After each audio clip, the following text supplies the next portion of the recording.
лажните вести имаат за цел да шокираат. Веднаш, бргу, да ги зовриат страстите, воопшто да не размислувате дали треба да ја проверувате, туку веднаш да ја споделите или веднаш да коментирате.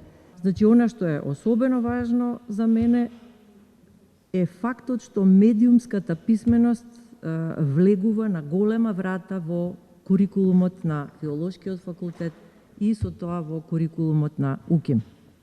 Она што го опфаќа овој голем проект за медиумска писменост, значи воведување на медиумската писменост во основното и во средното образование, и тоа треба да го спроведуваат наставниците по мајчин јазик. Како што сите добро знаеме, најголемиот број наставници всушност доаѓаат од Филолошкиот факултет, така што добро е тие да бидат обучени во оваа сфера уште пред започнувањето на работниот процес. За жал, ако порано беше довербата важна, сега е важна недовербата. Колку тоа чудно и да звучи, но кога се читаат вести, многу е важно да не верувате. Многу е важно да проверувате од каде доаѓа веста. Зошто е така спакувана? Што е целта на таа вест? Ако некогаш за мојата генерација разликувањето на вистината и на лагата било важно од етички причини, сега е тоа важно во буквална смисла од екзистенцијални причини. Бидејќи спомнавте кампањата, како што рекол поранешниот американски претседател Рузвелт, најмногу се лаже во љубовта, ловот и предизборната кампања.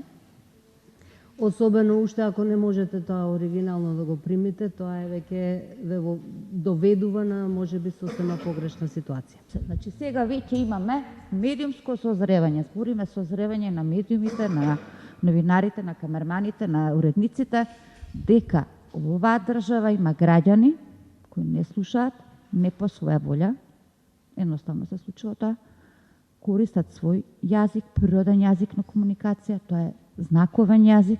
Во суштина овдека се користи македонски знаковен јазик, кој го користат сите лица со оштетен слух, деца, возрастни, стари, болни, здрави, не е ни важно, нели?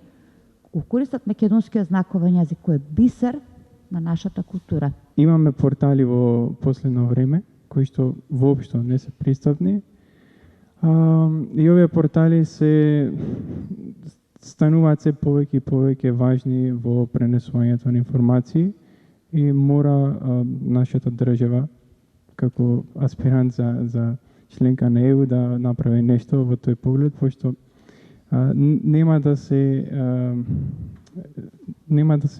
добијат информациите, да дојдат информациите до сите луѓе со такви портали. Тоа што јас би го апелирал во овој момент до идните, да кажем, пишувачи на медиумски содржини, е тоа да ги имате лицата со попреченост предвид и да